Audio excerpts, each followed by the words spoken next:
Hello, I am going to talk about the Tabula Mundi Arcus by Meleen, and this is definitely an amazing deck, and I really like it for so many reasons, and I'll show you what I got when I ordered it, and it's still available. It's a limited edition deck, and yeah, so this is the box it came in. And it's the it has the symbol on it. It's like a, I don't know, like a regular cardboard box. I also ordered the expansion set.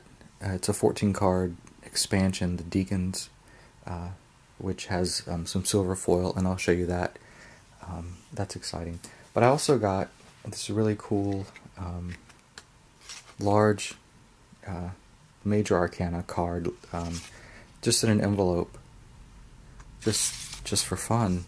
The artist sent it to me. I thought that was really cool. When I ordered the Rosetta deck, I also got another one, but this one has silver foil on it.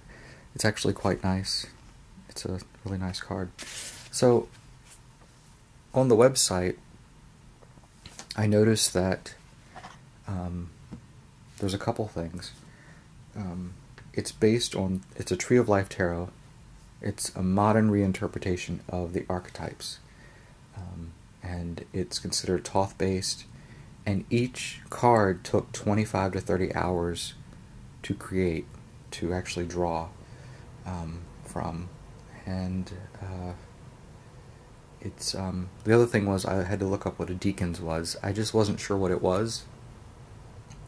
It's a degree of divisions of the zodiac. Each zodiac sign has 3 deacons. So anyway, that's the expansion pack, but I'll show you that at the end. So the cardboard box,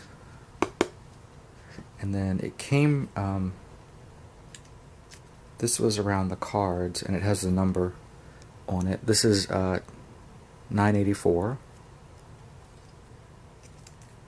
And the box itself, there's a ribbon in the box, a larger ribbon to help you get the cards out, and then there's a smaller ribbon like a bookmark, which is really nice to have.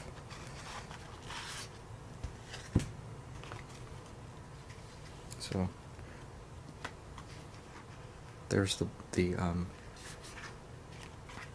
bookmark, the sort of ribbon. There's the little white booklet, which is, if you look, this is embossed, and then it's actually a really decent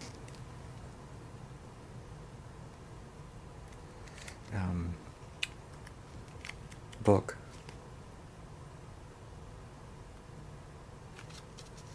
And I have yet to read it, but it looks like it's pretty great. The author sees that she wants you to realize that this is a journey through the wormhole. And if you notice the Fool's card, that's what's going on. And we'll look at the cards now. The back is beautiful. It is reversible. And if you look, if you notice, there's something going on in the background, like almost like a I don't know, it's like a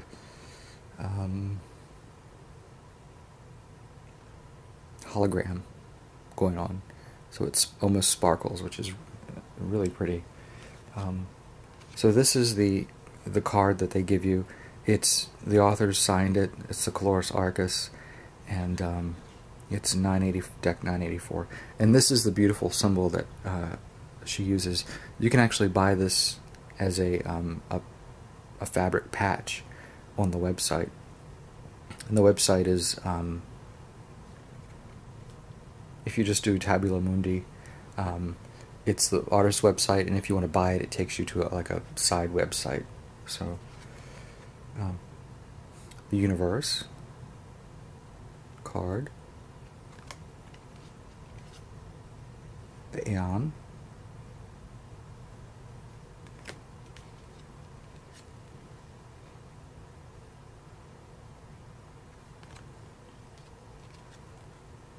And there's the Moon card.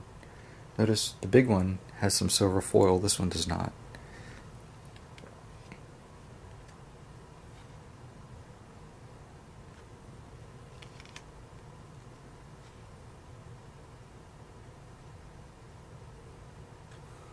I'm going through these fairly quickly, but there's the artwork is it's modern, it's fresh.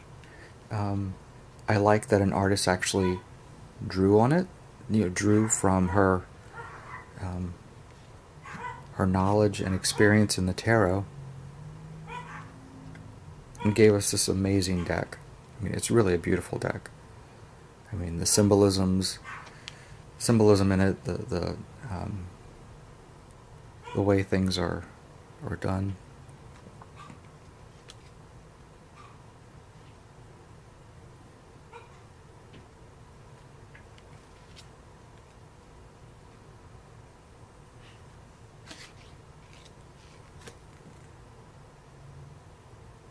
This card is it's interesting. It's a dancer on a sword, music notes.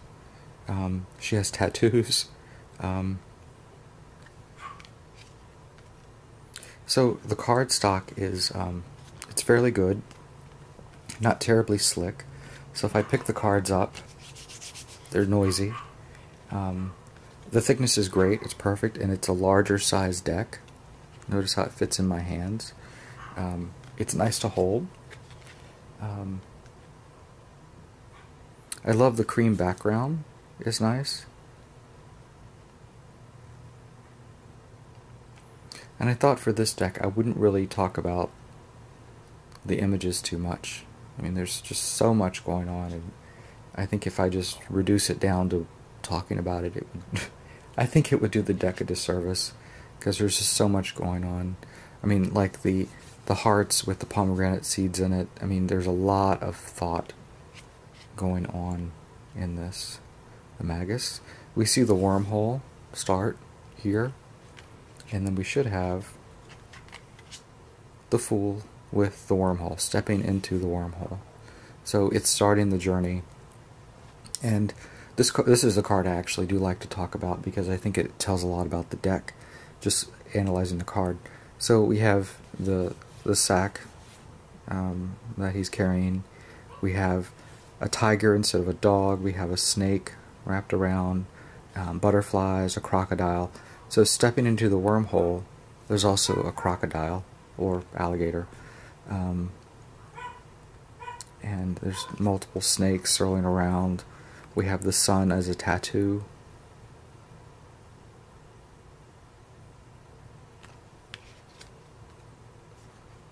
And then here we jump into the minor arcana. So it's all typical, the way the structure is laid out, but the cards themselves are so rich in symbols. It takes, I think it takes tarot. It takes the Rider-Waite tarot, the Thoth tarot, mixes it up and gives you this beautiful interpretation.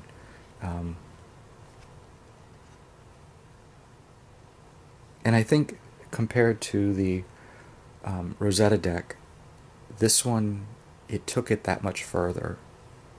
Her as an artist, it really took it to that next,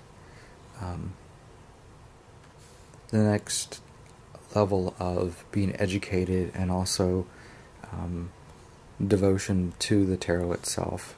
I mean, look at this card. There's a lot going on.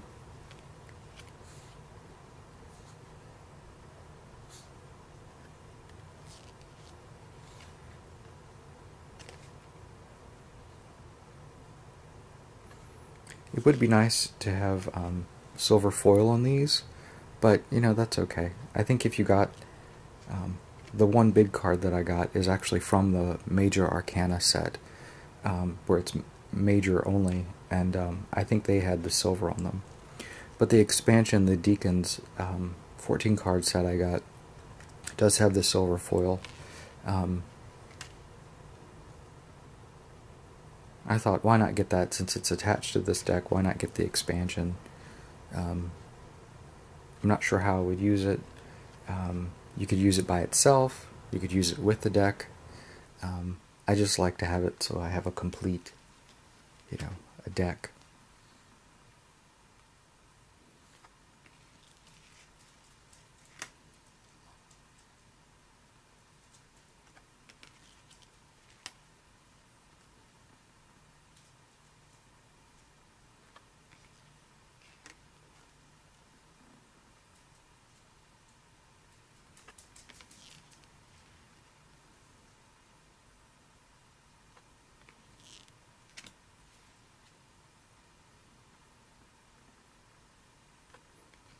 So if you look at the bottom, we have what the card is, overall meaning, and then we have the symbols, air, and I think that's Mercury.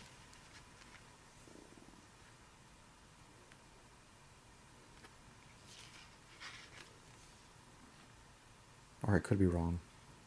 Aquarius, Mercury. I don't know all the symbols. I know most of them. But sometimes it depends on how awake you are when you're looking at them.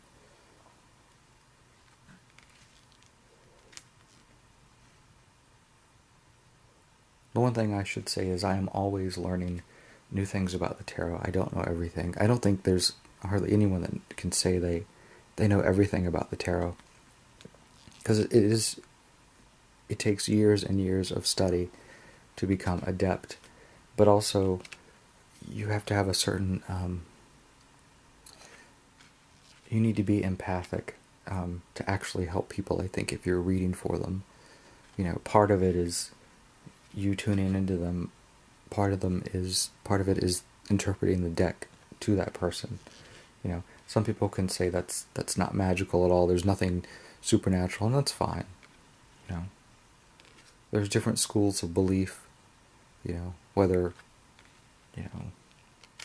I'm holding a parlor trick card game, or whether it has something deeper, and it's going into your subconscious and actually pulling things out. The Holistic Tarot book, that is the one that I've mentioned before, that's a huge book, written by only one person. She really talks about the tarot as something you use on your own, or you help others with it. It's holistic. It's a tool to kind of help you make decisions, but also kind of bring things to the surface. It's nothing mystical about it. It's a tool, and that's how she approaches it. Whereas, some of the other decks, you read the little book and it's like, oh, this is something magical, and I've heard different. Some people say you have to activate your deck. Like sleep on it under your pillow for a month, or do some ritual in a full moon, cleanse it with salt, all this stuff, and that's fine. Whatever works for you.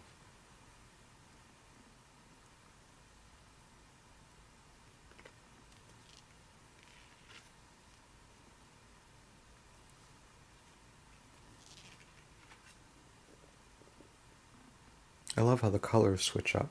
The website did say she used a 4-color process, which is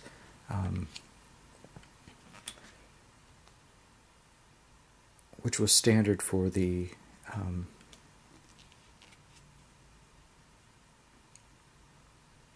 think for the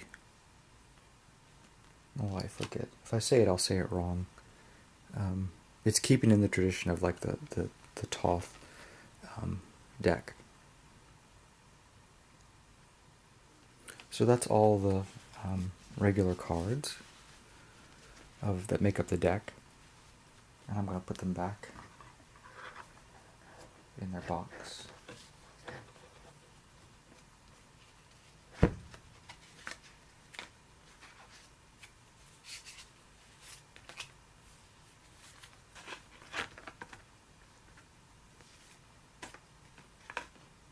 And we're going to look at the Deacons card. So you get a Tree of Life card, and she mentioned on the website that there was a larger card in one of the earlier sets that was laminated, and you could actually mark off parts of the Tree of Life. And this is, of course, the Tree of Life from the Kabbalah, which I don't know too much about. But the cards are exactly the same. They have that cream background, but these have the silver. So this is Minutum Mundum. So this is the Deacons of Virgo, and then we have the silver on the symbols and all. If you notice down here, there's now 3 symbols, so it's getting more complex. And the artwork is wholly original, but yet intelligent.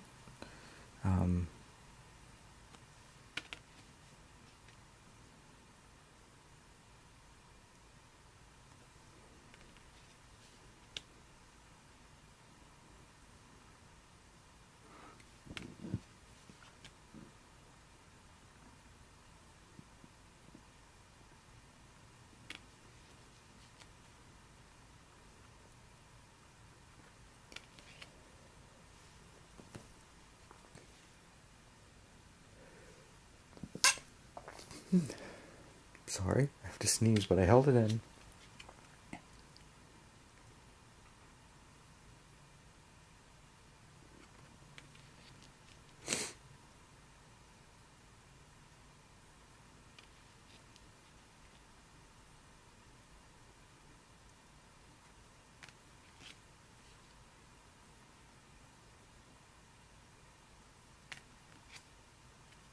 So we have one of each for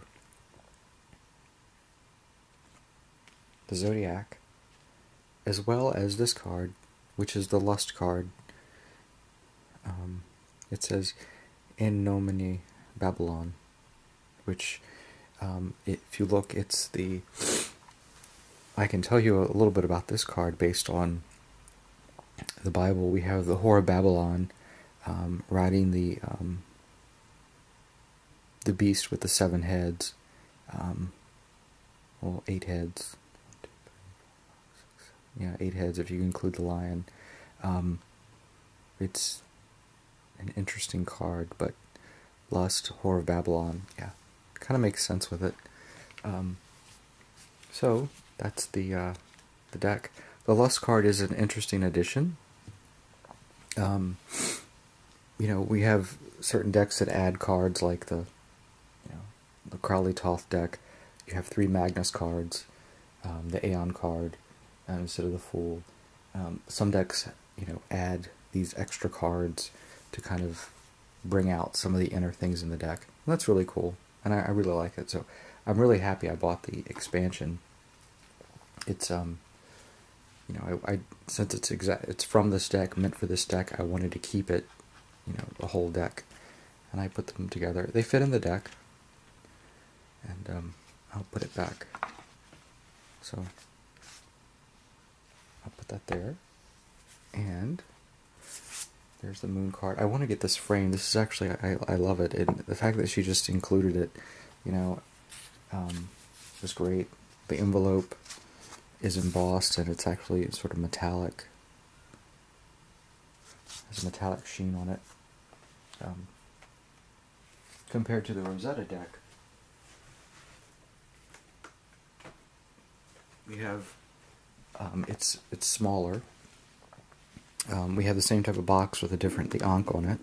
I have a sticker here talking about the number, and then I had a piece of paper, and she signed it. And this is the Papyrus edition, and if you just glancing at the artwork, you can see there was a huge difference in the artwork. But I believe this one was done with colored pencils. And this deck was done with markers, so that's the difference in the artwork. But the growth from this deck to this deck was, I mean, amazing. And I haven't really delved into this deck much, and this deck is definitely a go-to deck. It's beautiful. It's easy to read. It's easy to handle. It's just a very nice deck. Anyway, that's me talking about the Tabula Mundi Coloris Arcus deck with the Deacon expansion. Thank you for watching.